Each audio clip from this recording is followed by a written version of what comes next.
soco, chute, cabeçada, expulsões em massa, dedo nos olhos da goiaba e muita gritaria. Hoje a gente vai relembrar as maiores tretas da história do futebol mundial. Casos que viraram lendas e que pararam campeonatos e que ainda são lembrados décadas depois. Então, apertem os cintos porque vocês vão conhecer o lado mais selvagem do esporte mais amado do planeta.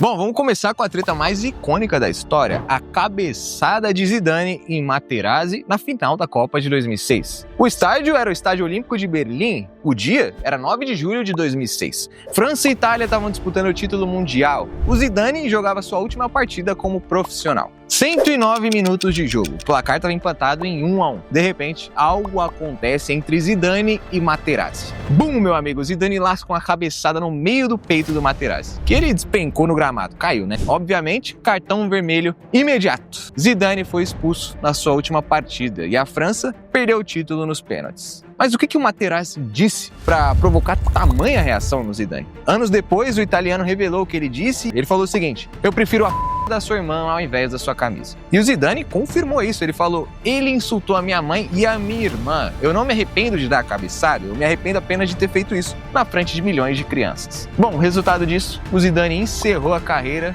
com uma expulsão. E essa cena ficou marcada na história. O Materazzi, ele conquistou a Copa, mas ficou marcado como o cara que tomou uma cabeçada a ele. Bom, e se tem jogador que colecionou polêmica, esse jogador é Luisito Soares, El Pistolero. E bom, as suas mordidas entraram para o folclore do futebol. O El Pistolero e a lenda do uruguaio que mordia. Bom, se liga nessa lista que é no mínimo engraçada. A primeira mordida dele foi em 2010, era Ajax e PSV. O Soares mordeu o Bacal no ombro e teve uma suspensão de 7 jogos. A segunda mordida foi em 2013, Liverpool e Chelsea. O Soares mordeu Ivanovic no braço, e em plena Premier League. A terceira é a mais polêmica de todas, Copa do Mundo de 2014, Uruguai e Itália. O Soares mordeu o Chiellini no ombro. O Chiellini mostrou as marcas dos dentes, para o árbitro, mas nada foi marcado. O Uruguai se classifica eliminando a Itália. Qual que foi o resultado? O Soares ele foi suspenso por 4 meses de qualquer atividade relacionada ao futebol. Ele não podia nem entrar no estádio se ele quisesse. E o mais bizarro disso é que mesmo ele sendo suspenso, o Barcelona contratou o Luisito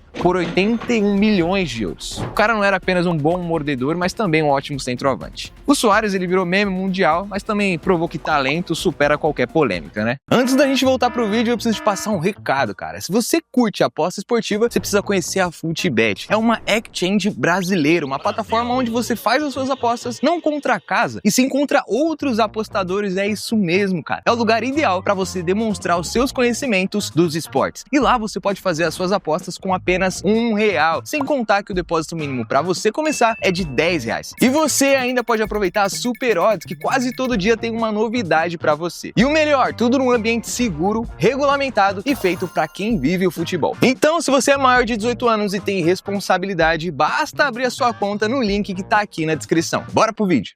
Na próxima posição, nós temos um que é um pouquinho mais pesado. 1982, Copa da Espanha, Brasil e Itália pelas quartas de final. Esse foi o jogo mais violento da história das Copas. O Brasil de Zico, Sócrates, Falcão e Cerezo era considerado invencível naquela época. E a Itália de Rossi estava simplesmente em crise. Mas os italianos tinham um plano: partir para a porrada desde o primeiro minuto. O Gentili, cara, ele marcou o Zico no peito, na cara, na canela. O Tardelli distribuía cotovelada. Cara, os zagueiros davam um carrinho por trás. Mano, foi a porradaria total. O juiz, que era o Abraham Klein, de Israel, foi extremamente permissivo. O Gentili só levou cartão amarelo no minuto 76, depois de massacrar Zico o jogo inteiro. Que, aliás, o Zico saiu machucado depois. O Falcão ele foi pisoteado no campo e o Cerezo apanhou o jogo inteiro. No final, a porradaria valeu a pena para os italianos. Itália 3, Brasil 2. Os italianos foram campeões mundiais dessa Copa. E o Brasil mais técnico da história foi eliminado na pancada. Só assim também para tirar esse elenco. O Gentili, ele admitiu anos depois, ele falou o seguinte: foi uma estratégia. Nós sabíamos que não conseguiríamos jogar futebol contra eles. Olha que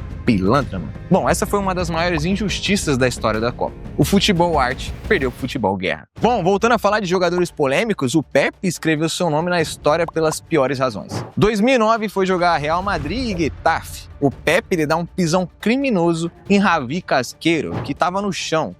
Isso aí foi quase de forma desleal. Mas também não para por aí, o Pepe ele ainda empurra o Casqueiro com o pé e simula que foi agredido. Claro que isso daí foi uma expulsão imediata e 10 jogos de suspensão. Uma das agressões mais covardes da história do futebol. Teve também em 2014, Copa do Mundo, Portugal e Alemanha. O Pepe dá uma cabeçada em Thomas Müller por absolutamente nada. Mas esses caras gostam de ficar dando cabeçada nos outros, né? Eu acho que esse cara aí é o cara mais sem noção que tinha. O Müller nem tocou nele, mano. O Pepe simplesmente resolveu agredir o alemão do nada. O resultado disso foi uma expulsão aos 37 minutos e o Portugal foi eliminado na primeira fase. Cara, o Cristiano Ronaldo, que era companheiro de clube, dá pra olhar na cara que ele estava irritado com a atitude do Pepe.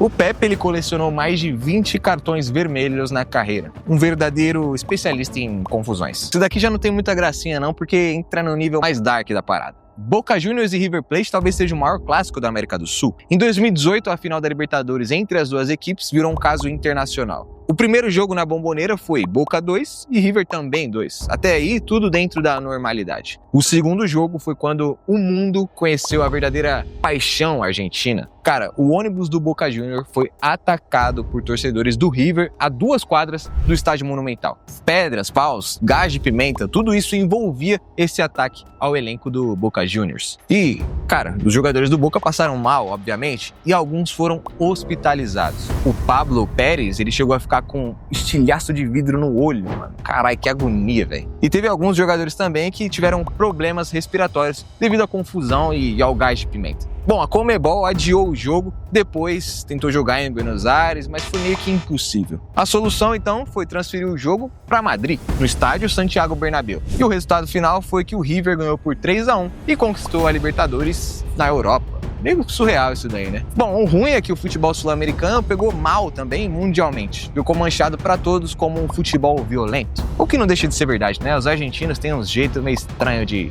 torcer e de jogar. Na próxima colocação nós temos Eric Cantona, um cara que sempre foi polêmico. Mas em 95 ele ultrapassou todos os limites. Se liga, o dia era 25 de janeiro de 95, Crystal Palace e Manchester United. O Cantona levou um cartão vermelho por uma entrada violenta. E saindo de campo, um torcedor do Crystal Palace gritou alguns insultos racistas para o francês. O Cantona parou, olhou para o torcedor e ele fez o impensável. Ele pulou a barreira e deu um chute kung fu, meu amigo, aqui ó, no peito do torcedor. E ainda deu umas trocação de jab ali. Bom, aí rolou de tudo. Segurança, polícia, um caos total. O Cantona sendo contido por dezenas de pessoas. O resultado disso foi 8 meses de suspensão para o Cantona e mais de 120 horas de serviço comunitário. Na audiência, o Cantona disse a frase lendária: quando as gaivotas seguem o barco pesqueiro, é porque esperam que sardinhas sejam jogadas ao mar. Ninguém entendeu nenhum, mas foi isso que ele falou. Bom, o Brasil também tem suas tretas clássicas que marcaram a época e, na verdade, vale um vídeo só pra isso. E se vocês deixarem um like, eu já vou saber que vocês gostam desse tipo de conteúdo, né? Quem é que não gosta de um vídeo de treta, né? Bom, mas na próxima eu trago pra vocês aí as mais famosas do futebol brasileiro. E vou te falar, meu amigo, que tem bastante barra pesada. Mas, bom, essas tretas aí nos mostram que o futebol desperta paixões que vão muito além do racional. Algumas viraram lenda, outras mancharam carreiras inteiras. Mas todas fazem parte da rica e controversa história do futebol mundial.